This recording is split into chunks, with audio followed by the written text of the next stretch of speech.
Y nosotros en el marco de la conmemoración del Día Internacional de la Mujer, queremos primero darle la bienvenida a este conversatorio sobre la incorporación en el ejercicio docente de la perspectiva de género como instrumento de transformación. Este nombre grande, en realidad lo que busca es empezar a incorporar o empezar a mirar cómo incorporar la perspectiva de género en la labor que realizamos al interior de nuestras aulas. Es cierto que venimos trabajando hace años en lo que tiene que ver con nuestros manuales de convivencia, en nuestros manuales que nos permiten efectivamente avanzar hacia la lógica de el trabajo que realizamos en el respeto irrestricto, el compromiso que tenemos con todos y todas los miembros de nuestra comunidad universitaria y también con todas y todas las personas con las que nos vinculamos.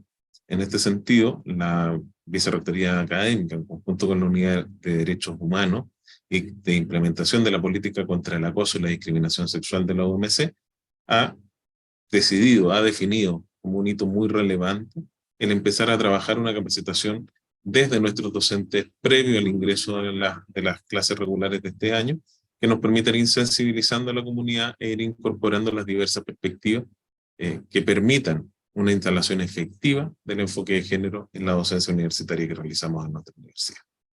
Y para ello nosotros hoy día invitamos a dos especialistas en el área. Javiera Arce, que es licenciada en Ciencias Políticas y Gubernamentales, mención Ciencia Política de la Universidad de Chile, magíster en Ciencia Política con mención en Instituciones y Procesos Políticos de la Universidad Católica de Chile, que actualmente se encuentra cursando un PhD en Ciencia Política en el Instituto de las Américas del University College de London, y que sus áreas de investigación han sido fundamentalmente partidos políticos y feminismo institucional. Durante 5 años trabajó como secretaria ejecutiva de la Unidad de Igualdad y Diversidad de la Universidad de Valparaíso y participó activamente como impulsora de la Comisión de Género del Consejo de Rectores. También nos acompaña, así que ya se sumó, Héctor Uribe, periodista y licenciado en Filosofía, diplomado en Género y Políticas Sociales de la Universidad de Chile, con experiencia en diseño, gestión y evaluación de proyectos de comunicación, educación, capacitación y responsabilidad social empresarial para organizaciones públicas, privadas e internacionales. Y además un docente de las universidades Andrés Bello y las Américas, entre otras. Estos dos profesionales que nosotros hemos querido convocar a conversar acerca de esta temática, creemos que nos pueden dotar de nuevas herramientas y nuevas perspectivas que sin duda van a venir a alimentar el trabajo que hacemos en cada una de nuestras. Para comenzar este conversatorio, quiero dejar con ustedes a Javiera Arce, que va a introducirnos de alguna manera. Javiera, por favor. Bueno, muchas gracias por este espacio, muchas gracias por la invitación. Hace tiempo que no estaba vinculada como a temas de género y educación, he estado más concentrada como en mi tema doctoral y siempre es interesante volver a esto. Y primero entender, estaba pensando cómo estructurar esto, que nosotros estamos volviendo en un contexto de pandemia, ¿ya? Y la pandemia dejó estragos tanto como en nuestras vidas, como en nuestra salud mental, obviamente en el tema económico, pero también en la educación. Lo de la educación es una tragedia. De acuerdo a datos del Banco Mundial, más o menos el año 2019, previo al COVID, en un estudio que ellos realizaron en niños y niñas de 10 años, de comprensión lectora más bien simple, de un texto simple para esa edad, el 50% de los chicos y chicas no entendía lo que leía y no era capaz de hacer un análisis mínimo de ese texto. Y en este momento, en estudios hechos al 2022-2023, más o menos la situación es peor, es de un 64% hacia arriba, ¿ya? Y eso es en educación básica. Todo este descalabro por supuesto, se traslada a lo que es la educación media y justamente después a la universidad, que es ahí donde nos toca recibir a nosotras y a nosotros estos estudiantes que vienen muchas veces de procesos interrumpidos y que además están expuestos y expuestas sobre todo a lo que es la deserción escolar, básicamente porque han tenido que hacerse cargo de algunas cuestiones fundamentales, sobre todo las niñas, suplir temas de cuidado de sus propias familias, y hacerse cargo también de labores del hogar, supliendo muchas veces lo que ha pasado con alguno de los miembros de esta familia. Todas estas informaciones están súper publicadas en distintos órganos internacionales, ya sea UNESCO, Banco Mundial, la OCDE. Hay varios estudios ahí que avalan estos datos que estoy planteando. Y sobre esa base nos toca a nosotras y a nosotros recibir a estos estudiantes también en la educación superior. Una educación además que está marcada por los sesgos de género y los sesgos de clase, ¿ya? Y esto es fundamental, y muchas veces como que las personas niegan la existencia de estos, pero estos existen y son posibles ver muy fácilmente. Por ejemplo, desde la educación más pequeña, o educación incluso básica y de la enseñanza media, se les desincentiva a las niñas el conocimiento crítico y la exploración científica. Y es por esta razón que ya en las universidades no tenemos mayor presencia, sobre todo en áreas de la ciencia, tecnología, ingeniería y matemáticas, que es conocido en su sigla en inglés como STEM, no más de un 28-30% de estudiantes ya en esas áreas.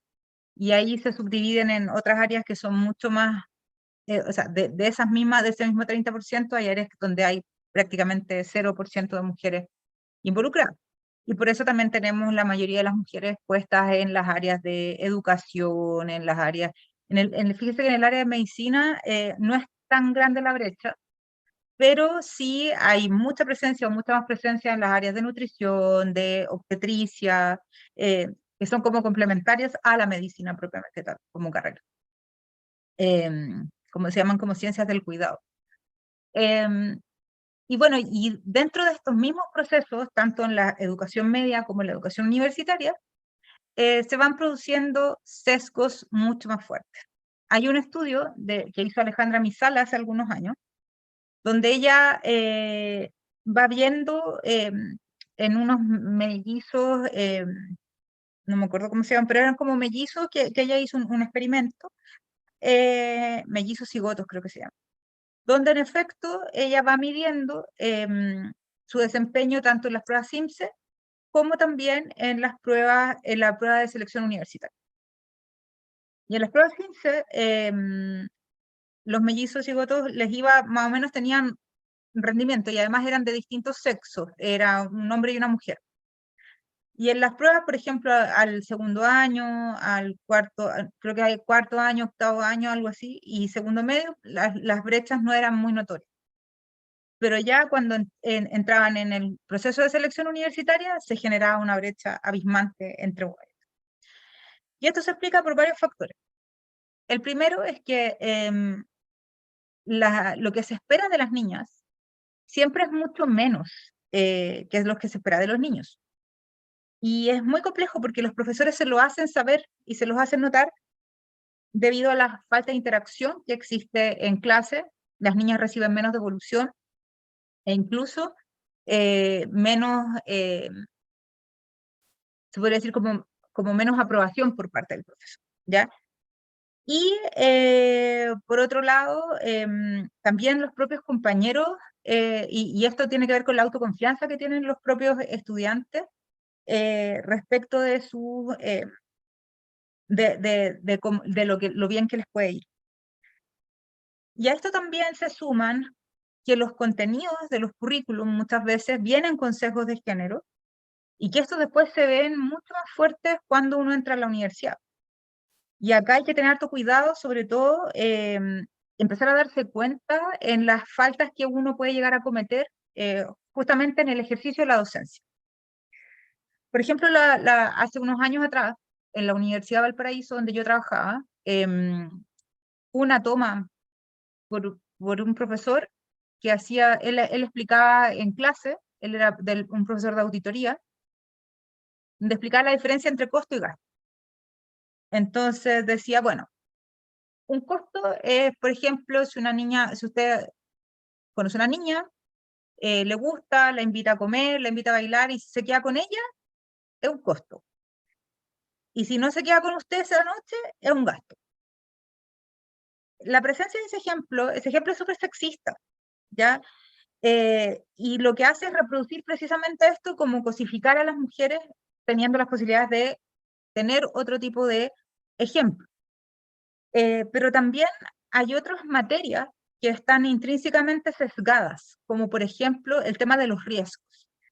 Y ahí también nosotros problematizamos en la unidad porque trabajamos harto con varios profesores, que por ejemplo el hecho de quedar embarazada, tanto en las carreras, por ejemplo, de finanzas, o todo lo que tiene que ver con ingeniería comercial, carreras que ustedes otorgan, se pone el hecho de quedar embarazada como un riesgo. Y la maternidad es una función social, entonces me parece que hay ciertos problemas en las áreas críticas, en las comunidades epistémicas, sobre todo los académicos y académicas eh, que están generando este tipo de conocimiento, de tal manera que esto también genera un problema para el futuro, ¿ya? Y para el futuro también de cómo se concibe la sociedad misma, ¿ya?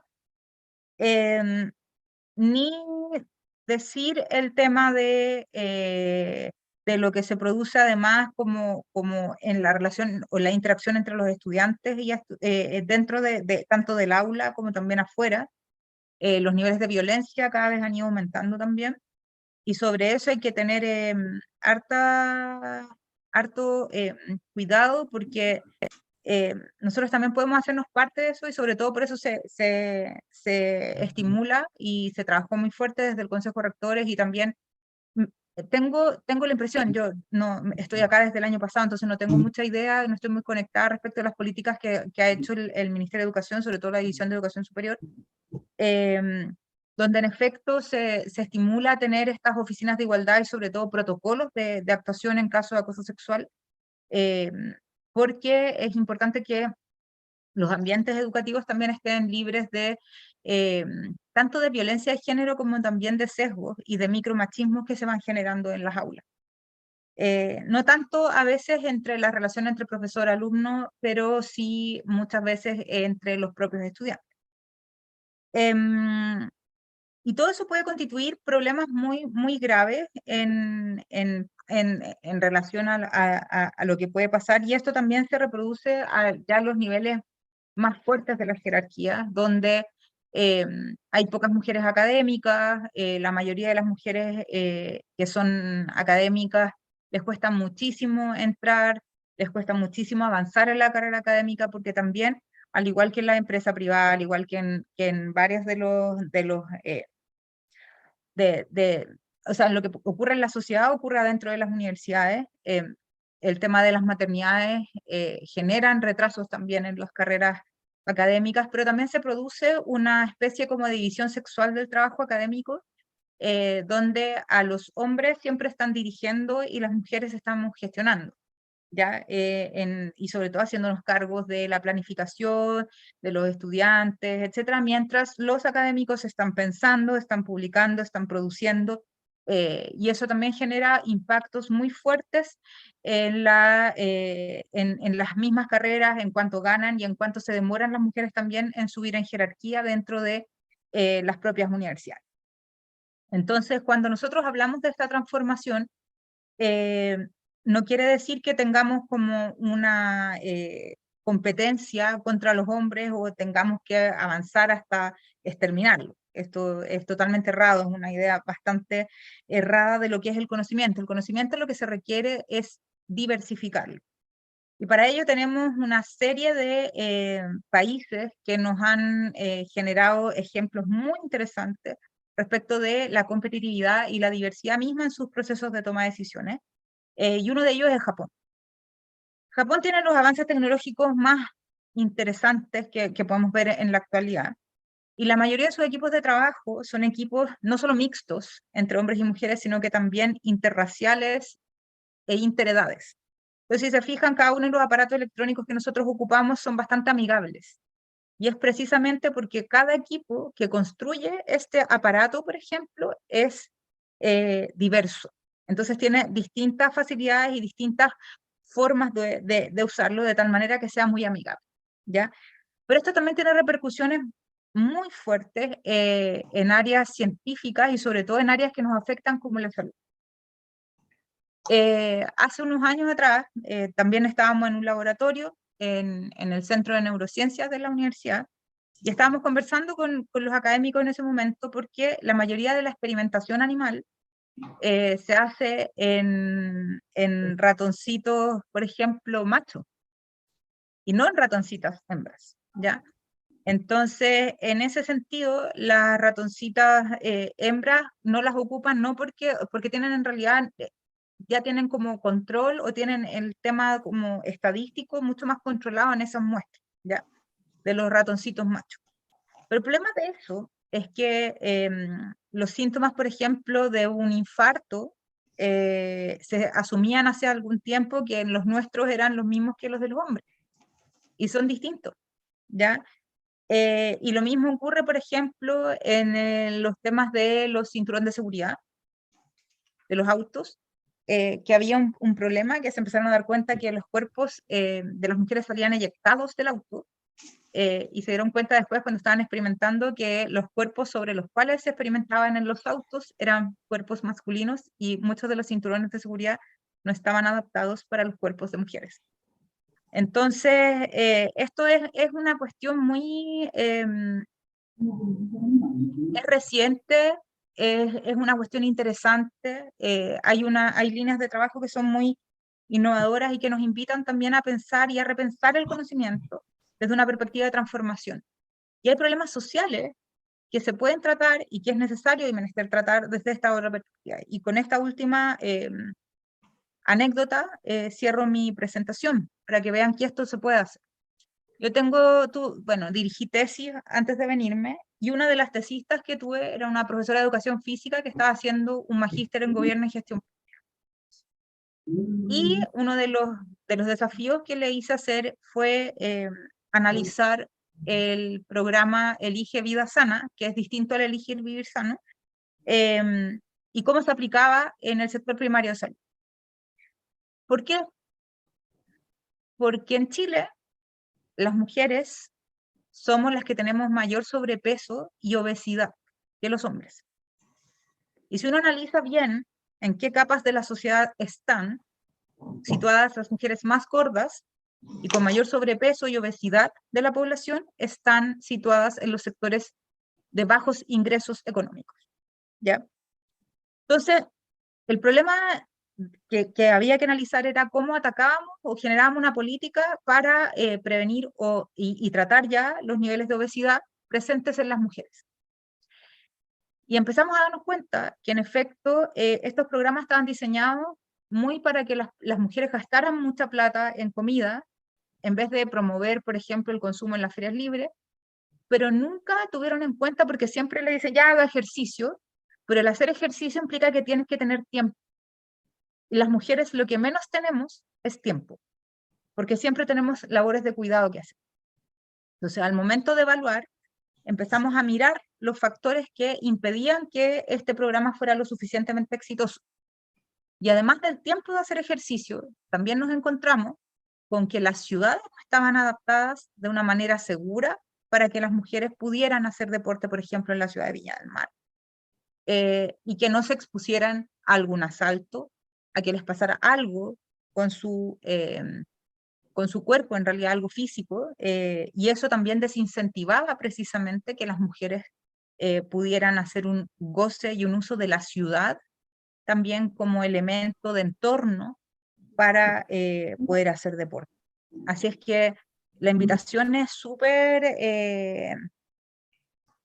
interesante en ese sentido de ver cómo los factores como el género pueden ser determinantes incluso y desafiantes para la publicación y los tipos de investigación que hacemos, tener mucho en cuenta sobre lo que hacemos en clase y los ejemplos que damos en clase, porque podemos marcar y podemos tener sesgos muy fuertes para esto, y podemos además marcar las trayectorias educativas de nuestras y nuestros estudiantes cometiendo estos sesgos, yo sé que no es una cosa como que se les ocurra si yo me voy a levantar hoy día y voy a hacer un sesgo, no, pero es una cuestión súper natural y cultural que cada vez tenemos que ir teniendo un poco más de conciencia para poder justamente, como dice este mismo coloquio, ayudar a la transformación finalmente de la educación. Eso, muchas gracias. Gracias, Javiera. El hacerlo visible lo que a veces no es tan invisible, lo que hemos naturalizado con el paso de los tiempos de alguna manera. Y cómo los sesgos operan de manera muchas veces innata, ¿no? Eh, Tratando de recoger un poco de tus palabras. Y cómo efectivamente no nos damos cuenta, sino muchas veces, si no problematizamos y si no tenemos la visión externa, en este caso, de alguien que trae tu experiencia, tanto y que se replica, entiendo yo, por lo que dejas entrever entre líneas, o lo que yo entiendo entre líneas en los distintos niveles académicos en los que he estado, ¿no? No, esto no es algo que sea solo de pregrado, sino que también pasa en los espacios de posgrado, imagino lo sigues viviendo en tu ejecución del En todos doctorado. lados.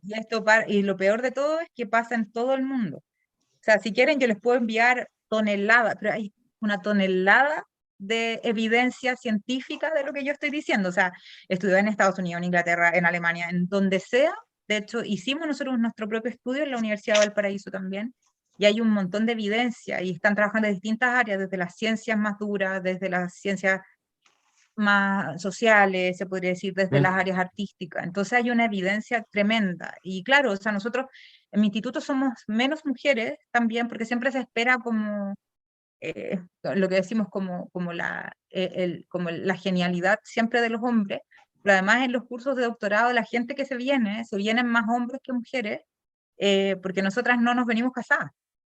Y de hecho, y a nosotros nos cuesta porque nos movemos y tenemos que dejar todo. En cambio, las mujeres son más aperradas, se van con sus parejas, se van con sus maridos y se vienen. Todos las demás nos venimos solas y somos re pocas, las que nos venimos así, Claro. solas, solas. Porque está normalizado que la mujer puede dejar sus labores habituales para acompañar al varón y no viceversa, el hombre no va a renunciar a la pega para irse a cursar el doctorado a la señora y no va a estar en las labores de cuidado porque naturalizamos que las labores de cuidado son labores femeninas. Afortunadamente eso viene cambiando, más lento de lo que nos gustaría, y por lo tanto hay que profundizar esos avances. Dejamos esta primera provocación inicial y invitamos a Héctor a que nos pueda hacer, no, se cayó parece. No, si estoy acá, ¿me Ahí escuchan? está, ya, perfecto, escucho perfecto. Entonces, invitamos a Héctor Uribe a que nos pueda contar también desde su experiencia, sus expertise, que pueda participar en nuestro conversatorio y podamos retroalimentarnos de alguna manera de este tema. Yo sé que Héctor estaba de alguna forma escuchando también esto mientras trataba de conectarse, así que Héctor, la palabra es tuya. Hola, buenas tardes a todas y a todos. Un gusto y un placer estar aquí con ustedes reunidos. Y escuchando a Javiera me recordó mi paso por la Facultad de Filosofía, Humanidades y Educación de la Universidad de Chile, donde en los 80 parte del discurso oficial de nuestros profesores, que en su mayoría eran varones, decían, por ejemplo, Javiera, la filosofía no es para las mujeres. No sé si han escuchado cosas así, ¿no? Entonces, no me sorprende que a nivel en la medida en que uno avanza en pregrado, en posgrado, se vaya reduciendo la participación de mujeres en esos ámbitos, porque ha sido parte de la dinámica ancestral, ¿no? Eh, Esta mirada, eh, de esta quizás como...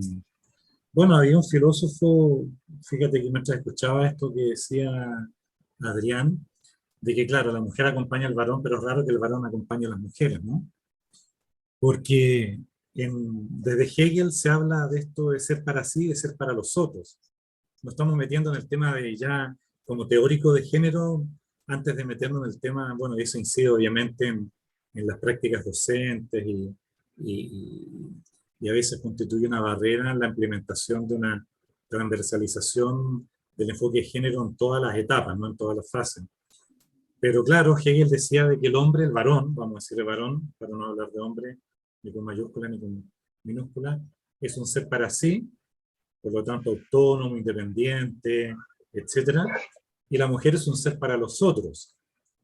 Es decir, la mujer se posterga a sí misma y existe en función de los otros, por ejemplo, en su rol materno cuando cría a los otros, cuando cuida a los otros, por ejemplo, en salud, y cuando educa a los otros como en educación. Por lo tanto, no es raro, no es sorprendente que primeras elecciones de carreras profesionales de las mujeres estén dedicadas, digamos, en las áreas de la salud, en las áreas de la educación, y no estén, por ejemplo, en ingeniería, en ciencias o en derecho, por ejemplo, ¿eh?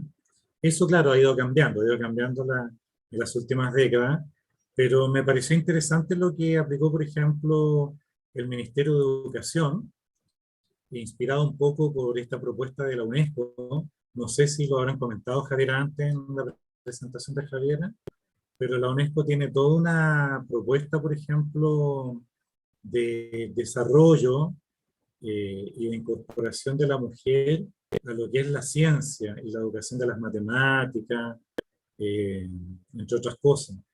Entonces, esto tiene que ver con la promoción de la enseñanza de la ciencia, la tecnología, la ingeniería y las matemáticas, para hacer frente al hecho de que las niñas y las mujeres se encuentran subrepresentadas en estas disciplinas, tanto en la escuela como en el mercado laboral. Y me pareció interesante la Política Nacional de Igualdad de Género en Ciencia, Tecnología, Conocimiento e Innovación, que tiene el Ministerio de la misma cartera, que es un trabajo muy interesante para extender el mundo de la investigación, del desarrollo y la innovación, donde es muy baja la participación y el liderazgo de las mujeres, tanto en los cargos relevantes de la institución académica, como su poca participación en la solicitud de patentes, por ejemplo, o en la obtención de financiamiento para la investigación.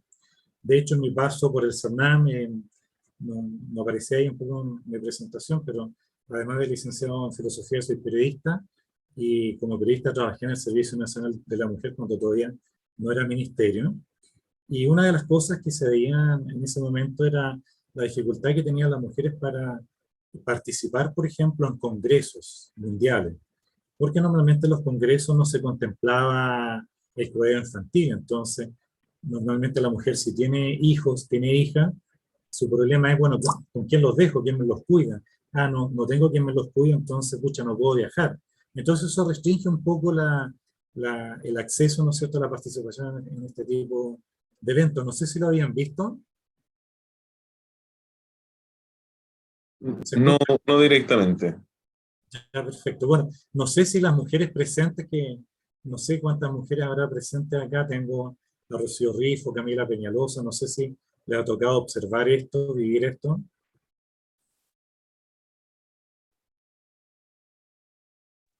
Eh, no pude levantar la mano, pero voy a hablar por aquí. La verdad es que yo trabajo en el área de la psicología, que es mayoritariamente femenina. Y evidentemente suelen haber más mujeres que hombres representadas en los congresos y en las actividades de este tipo. Sin embargo, es comentario de todos los congresos ese tipo de dificultades, que no pude venir porque tuve que recurrir a alguien de mi red cercana, que era algo que no pasaba en los colegas varones del ámbito de la salud, los médicos, los TENS, los terapeutas ocupacionales. Ellos es algo menos con lo que tienen que resolver, por decirlo de alguna manera.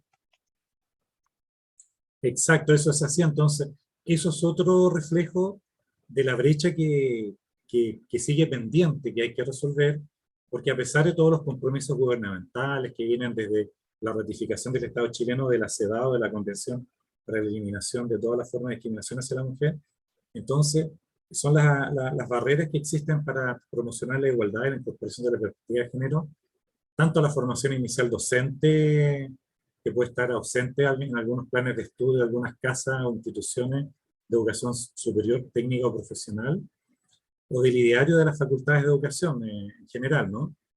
Y se considera que esta barrera representa una auténtica obstáculo para el logro de los objetivos de desarrollo sostenible que propone Naciones Unidas para el año 2030, incluida el desarrollo y la promoción de una educación sensible al género. Entonces, cuando uno observa lo que ocurre, por ejemplo, en la educación secundaria, hay distintas experiencias donde a veces, si bien hay muchas mujeres en el ámbito docente, más mujeres que hombres quizás, como profesores, que no es fácil contar con un profesorado en clave de género corporativo en una institución que incorpore este enfoque de la perspectiva de género en su gestión, que vaya más allá del 8 de marzo, por ejemplo.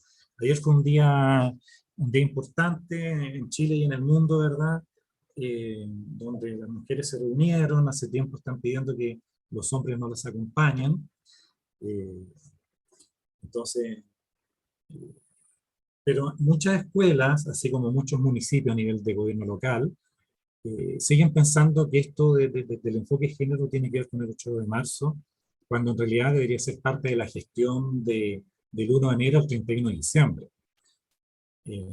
Entonces, desde ese punto de vista, lo que hay que revisar es qué es lo que estamos haciendo para poder garantizar que se promueva la igualdad de género en todo el sistema educativo, incluyendo la participación en la educación, que es el acceso dentro de la educación, que tiene que ver con el contenido, ¿verdad? Con el diseño de contenido, con el contexto, cómo se abordan las distintas temáticas en cada asignatura, y cómo se desarrollan prácticas de enseñanza y aprendizaje que sean inclusivas, donde se integre y no se use un lenguaje exclusivo o discriminatorio, y además que pueda establecer relaciones igualitarias, de trato entre pares, entre mujeres y mujeres, entre mujeres y hombres estudiantes, entre las y los estudiantes con los docentes, con todo el cuerpo, con todo el staff docente de la comunidad escolar, y además con las familias, con padres, madres, ¿verdad? Con apoderados,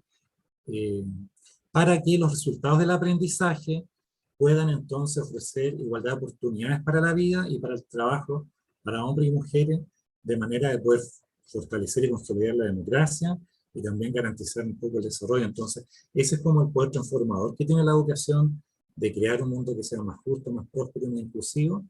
Y ahí en realidad hay un camino que nos queda mucho por recorrer, sobre todo en el término de diseños de indicadores para poder hacer gestión, porque todos sabemos que aquello que no se mide se suele degradar. Entonces, podemos empezar con muy buenas iniciativas en el tiempo, y como decimos en buen chileno, todo es toda nueva barrerían, y empezamos la carrera como caballos de fina sangre, pero al final las intenciones que se pueden aplicar en un momento determinado, como en un 8 de marzo, por ejemplo, se van diluyendo durante el resto del año porque no forman parte del sistema de gestión escolar, por ejemplo. Si hablamos del ámbito escolar, o sea, si hablamos entonces también del ámbito de la educación superior, que pasa en la educación superior. Entonces, hubo una comisión, yo no sé si esto ustedes lo tienen pendiente. Bueno, ahora que estamos volviendo a clases, también viene todo el tema de la presencialidad. A muchas mujeres afectó el tema de la pandemia en el mundo, porque las mujeres tienen ese rol, ese mandato cultural, ¿verdad?, de velar por los otros, de cuidar la familia, etc. Entonces, eso dificulta mucho la reincorporación de las niñas, mujeres a la educación. Pero hubo una comisión en el 2018, perdón, dentro de la Agenda de Equidad de Género, que tuvo 7 puntos bastante interesantes de propuesta para poder transversalizar la implementación de género a nivel nacional, con una mirada de cultura país, ¿no? Entonces, habían propuestas a nivel de la promoción, acceso, participación y trayectoria de estudiantes para una mayor equidad de género en el sistema educacional chileno, ¿no? Son alrededor de 50 medidas. Habían propuestas sobre las prácticas y las interacciones de calidad para la equidad en el sistema educativo. Había propuestas de formación docente para la equidad de género en la práctica pedagógica, propuestas de promoción de un ambiente libre de discriminación, acoso y violencia, que es algo bastante interesante. Yo recuerdo mi experiencia docente, escuchar comentarios de colegas de distintas áreas, a veces de las áreas de ciencias, qué sé yo, referirse respectivamente a algunas mujeres estudiantes, algunos hombres estudiantes, quizás por su orientación. Entonces hay un tema aquí, ¿verdad?, que tiene que ver con nuestro rol docente, que todavía nos queda como, más que creernos el cuento, incorporarlo en nuestras representaciones y en nuestros paradigmas. y que esa incorporación se refleje en nuestra conducta, en nuestro comportamiento verbal y no verbal. También esa comisión desde el 2018 propuso estrategias e instrumentos institucionales para la mejora de la calidad y equidad en el sistema educacional chileno, y también un último punto que era desarrollar investigaciones, estudios. Son en total 53 propuestas bastante interesantes que yo creo que, no sé cómo ha sido el seguimiento. Yo pregunté, hablé con una amiga directora de un colegio, hablé con otra colega que es jefa de UTT, distintas visiones. En un colegio, parece un colegio modelo, que tienen bastante transversalizados los contenidos en su relación con la comunidad escolar, con la familia, con los estudiantes, con los centros de alumnos. Lo tienen bastante incorporado en su gestión. Entonces, yo creo que parte del tema tiene que ver un poquito con esta voluntad que a veces yo recuerdo en este paso por el CERNAM como periodista, invitar a los medios a cubrir algo del CERNAM, pero a los medios en aquella época no les interesaba porque había cosas más interesantes a nivel político, o estaba el intendente, o estaba el gobernador, estaba el presidente, o estaba un diputado, un senador, que concitaban la atención de los medios más que los temas de género. Vean ustedes todo lo que ha pasado con la ley de violencia intrafamiliar, cuánto se ha invertido, se ha capacitado a todos los operadores del sector justicia. Sin embargo, la violencia intrafamiliar sigue ahí todavía. Entonces, incluso se ha trabajado con hombres maltratadores para generar cambios con ellos, incorporar un poco su experiencia, su vivencia, para ver dónde están los nudos para poder generar cambios. Pero bueno, yo creo que son las cosas que hay que ir, es el camino que hay que recorrer, ¿no? Dicho eso en general, me gustaría escucharlos, ver si tienen preguntas para aprovechar el tiempo. Eso viene justamente ahora, Héctor. Primero agradecerte tu participación, el enfoque, la experiencia también. En este caso tenemos dos experiencias diversas, dos experiencias distintas, de distintos lugares, pero que efectivamente creo que considero que podemos sumar esta experiencia a lo que nosotros realizamos en el aula.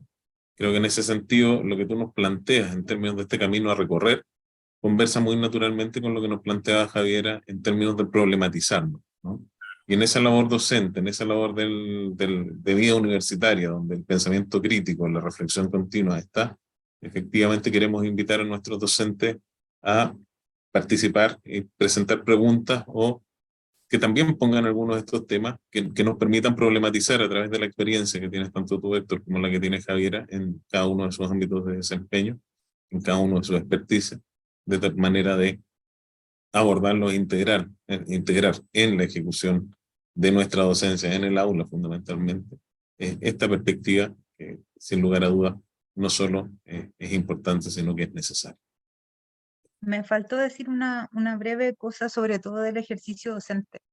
Super. Hay un estudio que se hizo comparado en dos universidades, tanto en Berkeley como en Sciences Po París. Berkeley está en Estados Unidos y Sciences Po está acá en Francia, sobre evaluación docente. Que muchas veces a las mujeres como que sentimos que nos evalúan súper mal nuestros estudiantes y todo. En efecto, es así. El estudio muestra que la valoración de las universidades, o sea, de los estudiantes hacia las profesoras mujeres siempre fue mucho peor que a los hombres. De hecho, habían otros factores también que se cruzaban, pero siempre las mujeres eran las más afectadas, pero también se cruzaban los profesores que eran de otro tipo de... o sea, que no eran precisamente como anglosajones o no cumplían como con este prototipo como blanco, sino más bien eran de otras razas. Y también las personas que tenían más edad. Los hombres que tenían más edad se veían mucho más afectados que las personas, sobre todo los hombres de mediana edad. Entonces, eso también explicaría como los sesgos de género que traen nuestros propios estudiantes que pueden impactar precisamente en nuestro ejercicio docente y en nuestra evaluación académica.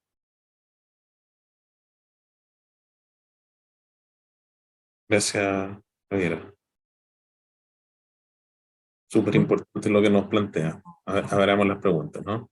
Podría agregar algo respecto a lo que comenta Javiera, que un desafío importante para poder tener una gestión sólida en la transversalización del enfoque de género es diseñar indicadores que reflejen la realidad y que permitan recoger datos.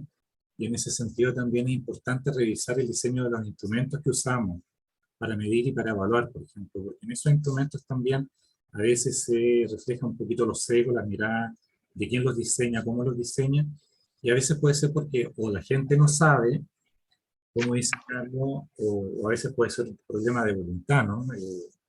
De falta de interés, por ejemplo, no, ¿esto para qué lo vamos a medir? Esa típica actitud que puede, a veces en la docencia se peca un poquito de arrogancia, ¿no? Esa torre de marfil, del Magister Dixit, que se decía tanto. Entonces, no, eso para qué lo vamos, eso no es relevante, cuando en realidad yo creo que el cambio paradigmático es darse cuenta que el enfoque de género llegó como una herramienta de gestión para quedarse, y que muchas veces establece más bien un piso y no un techo. Un piso a partir del cual uno puede diseñar proyectos con perspectiva de género participativo, con un enfoque constructivista que refleja mucho más la dinámica que viven las comunidades, ¿no? Y por lo tanto las respuestas pueden ser mucho más finas, ¿eh?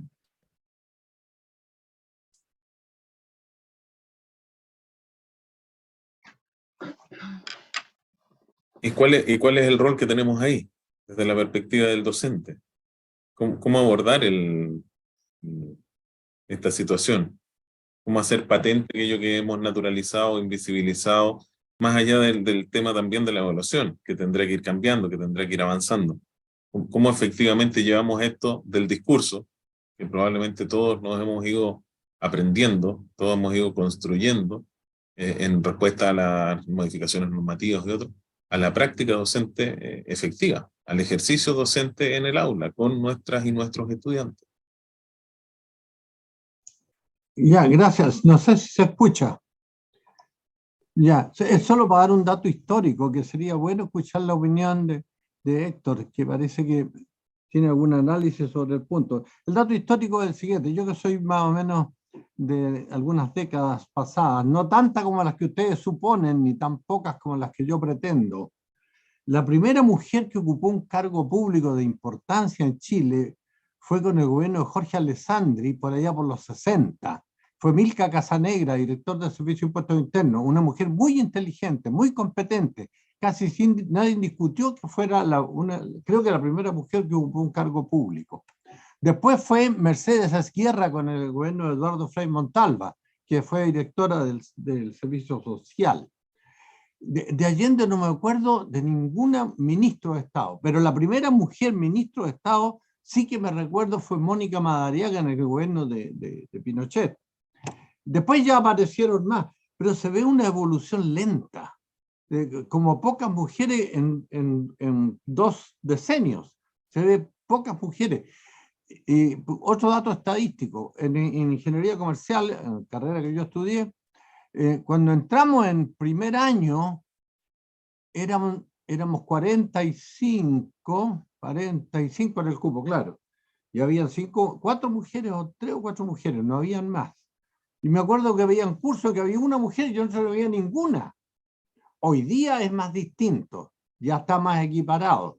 Entonces, sería bueno saber la opinión de Héctor Uribe, si esta evolución, que al parecer en la parte más matemática o la más física es más lenta en las mujeres, porque parece que les interesa menos, en la otra parte más social sí se ve una mayor participación. Si en otros países existe esta misma tendencia en Europa o en Latinoamérica es más o menos igual, que es medio lenteja.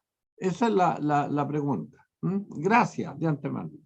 Sí, cuando hablé del tema de la presencia de las mujeres en las áreas científicas, sobre todo, que de hecho en el mundo equivale a un 30%, no es solo un problema de Chile.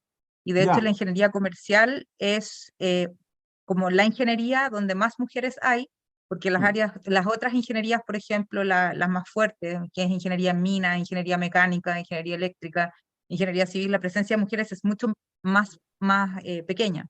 Y eso se debe a los sesgos de género que existen en la educación. Ahora, respecto del tema de los temas políticos, perdón, es una de mis líneas centrales de investigación. Y ahí también, de nuevo, puede ser muy interesante que estas mujeres hayan adquirido ciertos cargos, pero hasta el momento, en el mundo, hay una medición de la Unión Interparlamentaria, que es también un organismo internacional que uno puede bajar, las bases de datos son públicas. En esa organización se plantea que en este momento, al 2023, solamente tenemos un 24% de mujeres en los parlamentos en el mundo, en las cámaras bajas. O sea, por mucho que hayamos tenido acciones afirmativas y que se estén creando leyes de cuota, la presencia de mujeres sigue siendo baja. O sea, que hayamos tenido una primera presidenta o tengamos ahora, incluso en los datos en la actualidad de las mismas cámaras del Congreso, las mujeres alcanzan en la cámara baja un 35% y en la alta algo así como un 28%. Entonces todavía estamos con problemas. Lo que sí ha sido interesante es que el gobierno actual tuvo una propuesta de proponer más mujeres, ahora con las modificaciones de los gabinetes probablemente terminamos en paritario. Pero eso también significa que la presencia se importa y cuando tengamos espacios de hacerlo se hagan. Pero que haya poca presencia de mujeres en las áreas científicas es una cuestión mundial y tiene que ver con los sesgos de género que parten desde que somos muy pequeñas, donde todo el mundo nos dice que no somos capaces de estudiar matemáticas, ciencia, física, porque somos todas cortas. Ese es el tema. Disculpa, o sea, Chile está en las tendencias mundiales. No está pasando algo, vamos junto con la tendencia Es lo mismo lo que pasa en el mundo. mundial. Ahora, sí, le agradezco su comentario, porque las mujeres que yo que conocí de lejos nomás, como la Milka Casanegra y la Mercedes Izquierda, eran excepcionales. O sea, lograron lograr posiciones en esos años, porque eran excepcionales en inteligencia o en otras cosas, etcétera. Y bueno, me alegra lo de ingeniería comercial, porque en ingeniería comercial, yo me acuerdo, por los años 70 y tantos, eran muy pocas, eran 4 o 5. Ahora ya está más Y nivelado.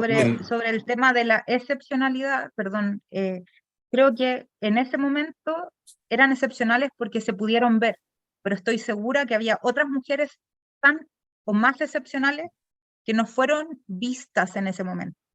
No es que seamos tontas, nosotras somos bien suficientes, y lo que pasa es que siempre tienden a invisibilizar nuestras propias capacidades en la esfera pública.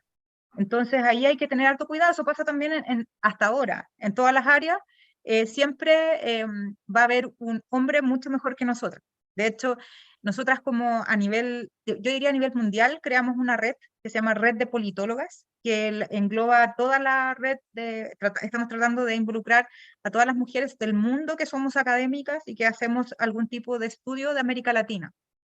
Y nuestro objetivo precisamente es impulsar la visibilidad de nuestras colegas, porque tenemos colegas que son brillantes, que han hecho miles de libros, publicaciones y han descubierto un montón de cosas y han cambiado la ciencia política del mundo, pero que son muy desconocidas justamente porque nadie las ve. Entonces nuestra red lo que hace es promover el grandioso trabajo que hacen muchas de nuestras colegas. Solo eso. Gracias, Javiera. Gracias.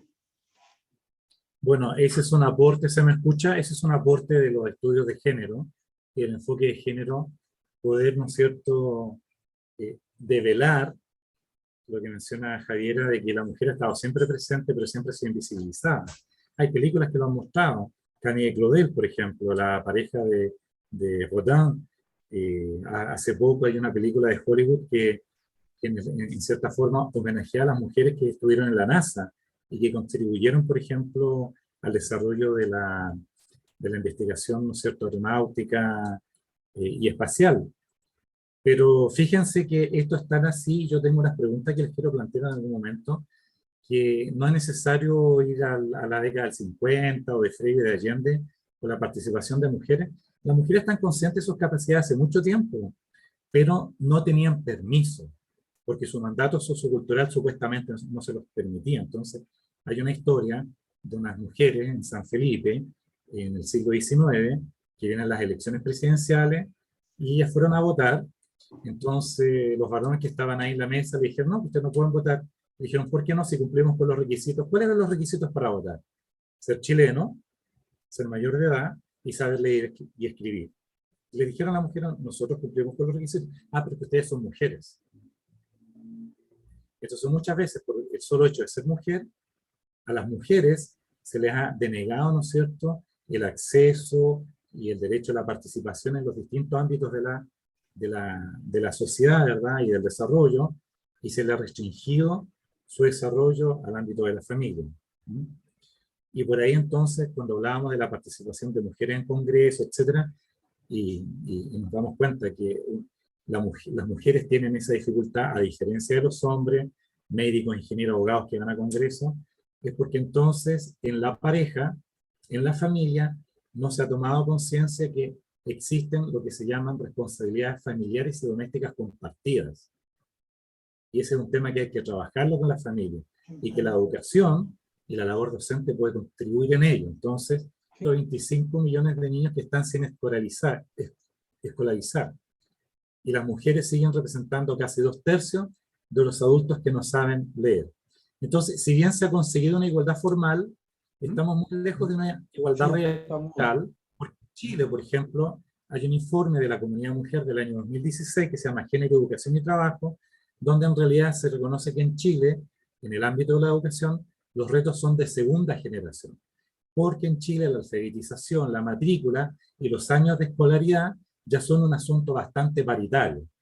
Entonces el desafío que tenemos los docentes por delante es la entrega de contenidos con perspectiva de género, la estimulación de habilidades con perspectiva de género, el desempeño con perspectiva de género y la amplitud de campos de desarrollo, como el caso de la ciencia y todas sus temáticas asociadas, como lo mencionaba Javiera. Entonces, en ese sentido, hay que apurar el paso para incorporar esta mirada transversal que puede iluminar y profundizar nuestra concepción de sociedad, porque en el fondo tiene que ver con un proyecto de sociedad. Entonces yo les pregunto a ustedes, ¿será que nuestros estudiantes perciben cierta neutralidad o cierta indiferencia institucional a la hora de integrar el enfoque de género en la docencia? ¿Cómo lo ven ustedes? Yo dejo la pregunta abierta. ¿Será necesario conocer cuáles son las actitudes del profesorado hacia la construcción de una cultura de género basada en la igualdad en los centros educativos? En toda la gama, desde la educación preescolar, ¿no es cierto?, educación parvularia, hasta la educación superior, técnica profesional y de posgrado. Será necesario diagnosticar las actitudes que tenemos los profesores y las profesoras hacia la igualdad y hacia la coeducación. Entonces, yo creo que es interesante ir viendo eso, a ver qué nos pasa a nosotros con este tema, porque también la implementación del enfoque de género en las organizaciones a nivel cultural es transformacional, también nos transforma a nosotros.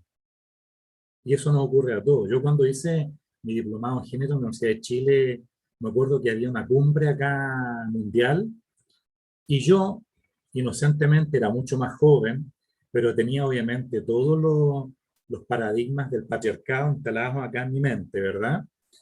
Y me acuerdo que había en aquella época la embajadora de Venezuela, que la escuché hablar y la encontré, como decía alguien por ahí, excelente, decía Martín o no sé quién, con una excelencia. Y yo estoy con mi grupo de estudio del postítulo de género de la Chile, y hago un comentario de esta embajadora, que la encontré, que yo dije, y además de guapa, es muy inteligente, ¿eh? Y yo hago ese comentario y casi me mataron, po. Pero yo se los confieso, que es una confidencia, para darnos cuenta de que muchas veces puede haber una postura de buen sí, sí, sí estoy de acuerdo con la perspectiva de género y es importante la incorporación de las mujeres en los distintos ámbitos de desarrollo del país, pero que no se lidere ni mi mujer, ni mi hermana, ni mi madre, ni mi hija, sino que para allá, como más lejos. Entonces, a veces, porque puede generar en muchos varones, sobre todo, y a veces también en algunas mujeres, una especie de disonancia cognitiva. Porque nos lleva a cuestionarnos nuestras propias representaciones mentales y nuestra propia escala de valores y nuestra forma de relacionarnos con los demás, con las otras personas. Entonces, creo que tenemos que remirarnos, reexaminarnos y tenemos que ir haciendo adaptación y corrección en el camino. Corrección. Así como ya muchas veces en docencia nos decimos, me entienden, y cambiamos el paradigma y cambiamos el acento, y entonces decimos, me explico. También tenemos que ir haciendo estos cambios en nuestras representaciones mentales. Los escucho. Les escucho, más bien. Les escucho es más inclusivo que los escucho, ¿no? para no decir los y las escucho. Les escucho. No sé si hay alguna otra pregunta. Raquel Pereira. Disculpe, no puedo levantar la manito, pero quisiera hacerle una consulta a Javiera. Dentro de los estudios que tú has estado viendo, ¿has visto, además del sesgo de género, sesgo en las personas mayores? En efecto, sí, sí hay mucho. De hecho, eso se llama edadismo y ha sido, bueno, está siendo una de las áreas bien interesantes que se han ido trabajando. Hay una chica que está terminando su doctorado en España, creo que ha trabajado muy fuerte precisamente eso, y en el tema de la academia también, sobre todo como de lo que decía antes, de cómo se evalúa muy mal a las personas que tienen más edad y se desconfía precisamente de los conocimientos que ellas tienen. Entonces, en una sociedad además donde la población se está envejeciendo y donde probablemente podamos tener y perdurar muchísimo en nuestros puestos de trabajo, hay que tener también ciertas capacidades precisamente para esto, y además si una mujer es peor, que se espera no solamente que seamos así como muy buenas, sino que además que nos veamos bien, que seamos atractivas, etcétera. El Entonces, guapa. claro, las guapas, entonces, por eso también es bien importante como ir reflotando estos temas. No es una línea muy abundante, pero sí ya hay personas que están trabajando precisamente sobre la discriminación por edad y sobre cómo esto afecta también en el mercado del trabajo. Qué bueno, porque ahí la mujer sería doblemente discriminada. Ser mujer Absolutamente. y ser edad. Y Eso no además hay pasa otra cosa también que es bien importante, que tiene que ver con nosotros, a propósito de lo que usted plantea, tiene que ver con cómo vamos interceptando nuestras desigualdades. Porque también además de ser mayores, de ser mujeres, podemos estar afectadas por provenir de un tipo de pueblo originario o de un país que no es como de los aceptables, o también podemos provenir de un nivel socioeconómico más bajo, y eso también genera discriminación. Chile es una sociedad súper clasista y que además disfraza su racismo basado en el clasismo. Entonces, que el flaite, que el kuma, no sé qué, pero ¿por qué? Porque es moreno. Entonces, es bien complejo este tema de las intersecciones. Hay un instrumento súper interesante que viene del feminismo, que se llama el feminismo negro, que nace al alero de estas mujeres precisamente que cuidaban los hijos y las hijas de las feministas blancas que iban a perseguir su sueño en los 70, como de liberación sexual y todo. Y quienes les cuidaban los niños en la casa eran precisamente las mujeres afrodescendientes de Estados Unidos. Entonces, el feminismo finalmente es de clase también, porque para que estas mujeres pudiesen ir a pelear precisamente por sus derechos de liberación sexual y todo eso, había siempre otra mujer que estaba cuidándoles precisamente sus deberes como de madre. Entonces, ante esto, hay líneas de trabajo muy interesantes desde del Black Feminism, que plantean sobre todo Angela Davis, que tiene un libro precioso que se llama Mujeres, Raza y Clase, que es muy, muy bueno, donde ella efectivamente va hablando sobre las intersecciones que existen en las mujeres y sobre todo a lo que se exponen las mujeres migrantes, de color, etc. Ok. Y yo diría, no sé si lo habrá mencionado Javiera, Gracias. los estudios de género nos ayudan a comprender que en realidad no existe el universal absoluto como el hombre, la mujer, sino que dan cuenta de la diversidad, de la gran diversidad de hombres y mujeres. Son las mujeres que existimos, los hombres que existimos, con toda esta socialización producida por la sociedad y la cultura, en la cual hombres y mujeres pueden ocupar situaciones distintas, tenemos posiciones distintas, condiciones distintas. Entonces, una misma mujer durante el día puede pasar por distintas dimensiones de su ser mujer. Pues a veces puede estar sometida a otro, a veces puede ser jefa de otro, etc. Entonces, el rol también es muy variable.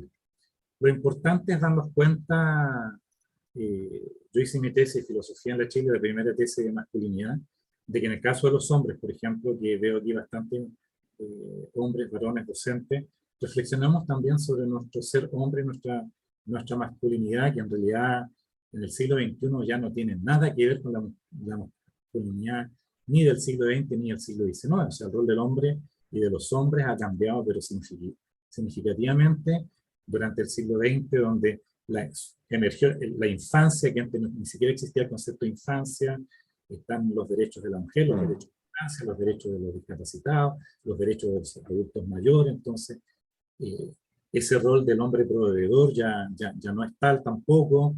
Entonces, creo que tenemos que darnos cuenta que no somos los mismos de antes, pero sin embargo, como bien menciona Javiera, la sociedad chilena tiene una serie de taras sociales que podríamos decir que no tan solo somos sexistas, somos machistas, somos xenofóbicos, somos clasistas, somos homofóbicos, no sé si es, pero son muchas fobias que tenemos que a veces, confrontados a una realidad determinada, emergen, ¿no es cierto? Eso. Entonces ahora la migración es un fenómeno social que estamos viviendo que nos confronta a tener vecinos, tener gente que nos atiende, gente que anda en la calle, en las escuelas, ¿no es cierto? Hay escuelas donde el 60% de los estudiantes son extranjeros y que tienen otras prácticas. Entonces escuchaba de una directora de un colegio, por ejemplo, de una apoderada extranjera que reclamó porque consideró que estaban haciendo un uso político del 8 de marzo. Entonces nos damos cuenta cómo eventualmente los mismos hechos pueden ser interpretados de manera distinta porque tenemos escalas de valores distintas, sistemas de creencias distintas, paradigmas distintos.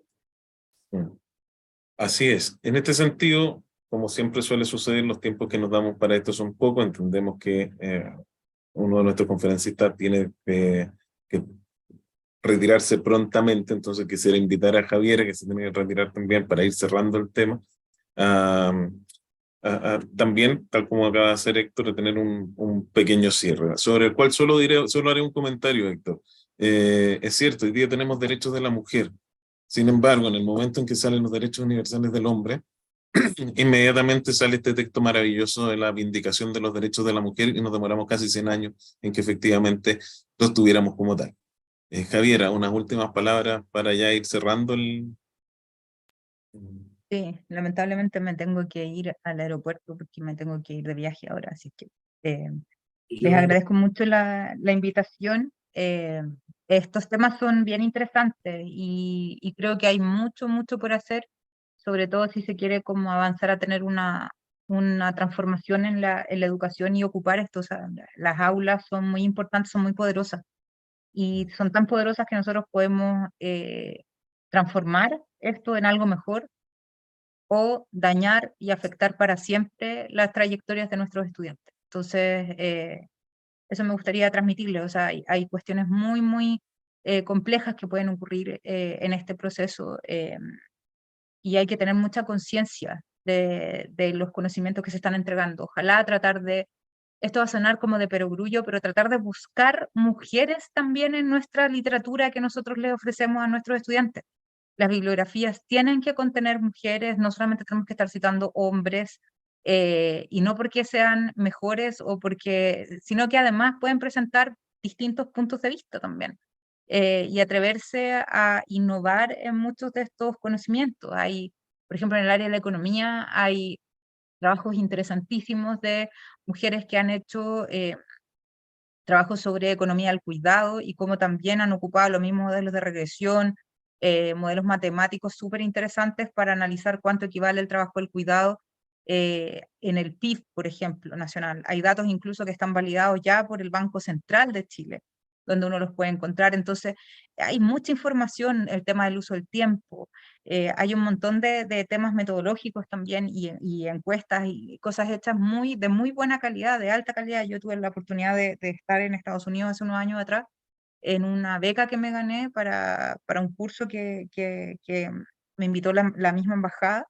Y fue súper interesante, por ejemplo, en Washington ver una ONG súper poderosa, con mucho dinero, y además transnacional, que se dedica precisamente a estos temas. Medían cuánto equivale el acoso sexual, por ejemplo, en pérdidas económicas, y hay líneas de trabajo súper interesantes que también van más allá de todo este estereotipo que tenemos como de feminazi o pañuelito verde, no sé qué. Hay estudios muy serios que se están haciendo, y la invitación es a que vayan a buscarlos porque hay una tonelada también de estas mismas temáticas. Así es que ojalá que les haya servido y que puedan ahí mismo ir buscando y cerciorándose de esto y siempre estar conscientes de lo que podemos hacer con nuestros estudiantes. Bueno, reitero mis agradecimientos a Héctor, a Javiera, a todos los docentes que participaron. Nos quedamos lógicamente con más dudas, podremos seguirlas revisando desde la Vicerrectoría Académica, desde la Unidad de Derechos Humanos, Género. Queremos también agradecer, contarles que producto de un proyecto que nos ganamos el año pasado, hace 2 años en realidad, de un observatorio estudiantil de género, feminismo y diversidades, estamos a puertas de inaugurar una biblioteca de género, feminismo y diversidad en la universidad, donde hay un par de textos maravillosos. Les recomiendo, en función de lo que decía Javiera, un texto que se llama Mentiras científicas acerca de las mujeres, donde se da cuenta de todas estas falacias que se van repitiendo. Hoy día, hace poco se lanza un libro que no tenemos en este listado, sí, que se llama Nosotras lo dijimos antes, en relación a mujeres filósofas que plantearon ideas previas a algunos autores, y en cada una de nuestras disciplinas encontramos efectivamente valiosos aportes de parte de mujeres que vienen a complementar, que vienen a reivindicar, que vienen a redireccionar, a remirar desde otros lugares, y que por lo tanto aumentan el acervo cultural, el acervo disciplinar y el devenir de cada una de nuestras trayectorias. Así que este compromiso que comienza hoy día, esperamos se alargue en el tiempo, y esperamos tener nuevamente en alguna otra conversación a Javiera y a Héctor que nos permitan seguir nutriendo este diálogo permanente. Con mucho gusto.